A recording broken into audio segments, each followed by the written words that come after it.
I don't care who you are, everybody in this world is addicted to something. Now, there's varying degrees on how addiction affects some people.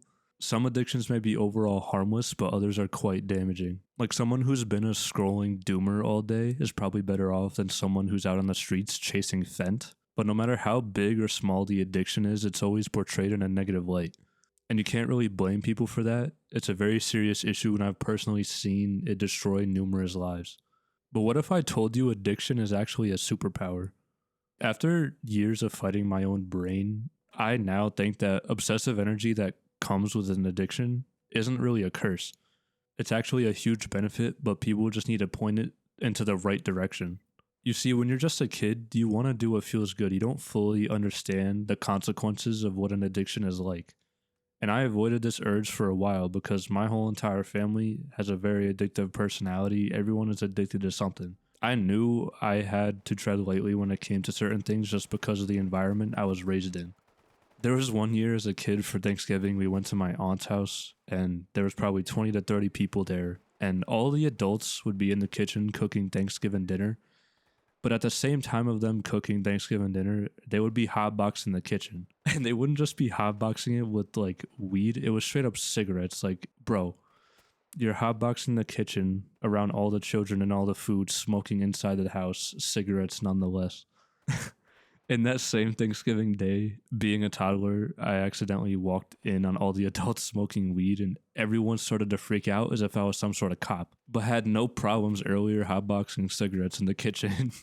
I say this to paint a picture of what it was like growing up because all of the things I was exposed to, I did not want to be a product of my environment. But even with being exposed to addiction at such a young age and realizing that it's not what I wanted for myself, it didn't matter.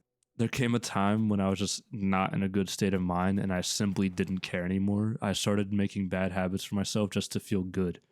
Addiction for everyone is different. It's a very complex thing to try and even put into words, so I'm going to speak for myself when I say this. I was always chasing that next high, and not even just physically, mentally too. No matter what the cost was, no matter how harmful it may have been to me, the constant thought running through my head of what do I do to make myself happy and what can I do to please myself? And now more than ever, it's easier to find something to cling on to that gives you that dopamine hit. We have the constant access to phone notifications, scrolling social media, dating apps, OnlyFans, gaming, not to mention all the other things that have been around since the dawn of time, like gambling, alcohol, tobacco, and whatever other substance you can think of. We have a whole new outlet to feed our addictions now that technology is so advanced.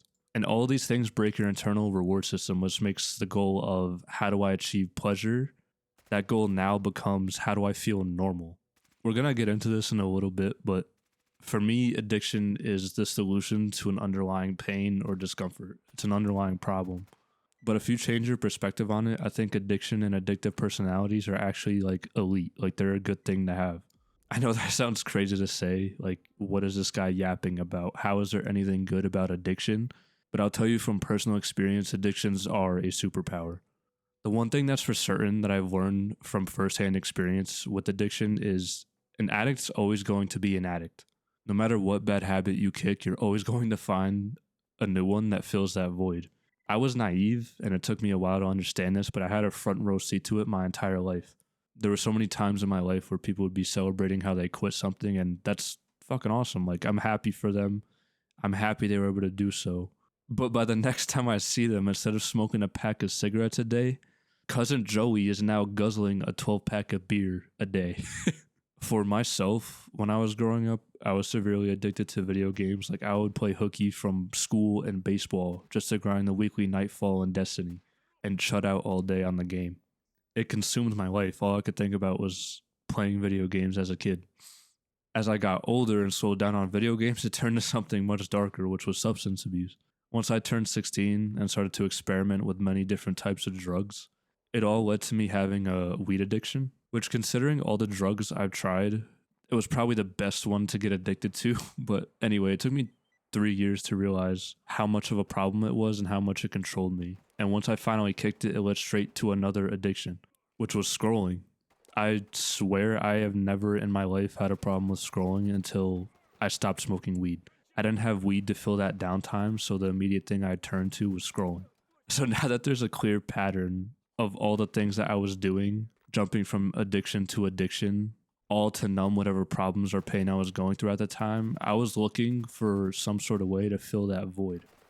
But one day I was smoking my weed as I always did, and it just wasn't hitting anymore. It didn't feel relaxing or pleasurable. After 3 years of getting smacked every day, that feeling of pleasure and relief started turning into guilt. And the guilt wasn't telling me that I was doing something wrong by being so obsessed with something. It was telling me to start looking in other directions. Look, have you ever seen someone who is fiending for that next fix? They become so fixated on it, they will do anything to get their hands on whatever it is to bring them that dopamine hit. They turn into the most determined human being on the planet. I was this person. All the little roaches that I used to save from previous spliffs that I smoked, I would put them in a giant mason jar so that, God forbid I ever ran out of weed, I would just unroll a bunch of roaches and re-roll them into a brand new spliff to get smacked. All because I couldn't bear the thought of being sober. But with that in mind, the question then becomes, why focus all this energy into something that's bad for you when you could be putting all this feeling of obsession into something that can benefit you? Think about it, the fixation and relentlessness people go through just to feed their addictions. Like, just imagine what could be accomplished if that same energy was put towards something they were interested in and could benefit from. I would ponder on this every time I got high, and getting smacked was no longer fun because I would be geeked in the garage panicking over this question. But I did realize that an addictive personality wasn't really the problem. It was what I was doing with that personality. During the process of trying to kick all my addictions, anytime I was bored or had downtime, all I could think about was smoking, playing video games, or being a doomer online. I felt like I was losing my mind, constantly obsessing over something I knew I couldn't have. So I had to come up with something to keep myself occupied, even if I didn't like it. Anything I could do to be productive and keep me busy. I started getting into working out. I started playing baseball again. I started to read. Bro, I was so down bad. I would beg my dad to do housework. My dad would be outside weed whacking, just on some nonchalant shit, doing dad shit. And in the midst of my mental breakdowns in my bedroom, I would hear it and just walk my ass outside and beg him to mow the lawn, just so I could stay occupied. But slowly over time, the urges of relapsing went away, and I finally felt like I was able to focus on what I actually wanted to learn. Now, this is where the concept of positive addictions come in. Look, I know who I am. I'm an addict, and I'm okay with that. And as bad as this may sound, I can't help but smile at all of these experiences when I talk about them. They're a part of me, and there was a time in my life when I genuinely enjoyed them. For me, there's no such thing as balance. I'm either all in or I'm out. There's no in between. But when you finally kick the things that are ruining you, you're left with this massive, terrifying amount of energy with nowhere to put it.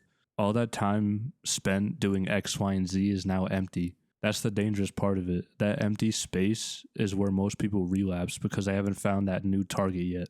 Like I just mentioned, I was tweaking in my room, bored, constantly thinking of wanting to go back to my old ways. And to finally break that thought loop, I started going back to things I loved before that cloud took over. The first thing for me was baseball. I ended up joining a men's baseball league, and I started studying my mechanics and how to be better. I let it consume my downtime. That obsession with the game naturally bled into fitness. Listen, I'm not no bodybuilder Chad by any means, but I'm definitely becoming addicted to seeing what my body is actually capable of when I'm not putting a handicap on it. And one of the new things I've found right now, my main fixation, is creating content. It's on my mind at all hours of the day, and for the first time in my life, I'm using this obsessive energy to build something tangible. The other day, I spent 5 hours on a thumbnail, and it came out like dog shit. I didn't even end up posting it, but I still love the process of it, and I'm constantly learning and trying to improve at this. Even if no one's watching, I can see my growth as a physical representation in these videos. That's the only fix I need, is seeing my growth. Rest in peace to the GOAT, Lane Staley. In one of his songs, Sick Man, he said, "I can feel the wheel, but I can't steer." If you learn how to steer any addiction in the right way, it can build you up. If you're someone who struggles with that all or nothing mentality, I wouldn't try and fight it. You need to accept it. You are able to choose your obsessions and use it to your advantage. I have one thing to ask you as a viewer. What are you going to be addicted to next? If you made it this far in the video, it's greatly appreciated. Be sure to like and let me know what you guys think, and I'll talk to you in the next video. Peace.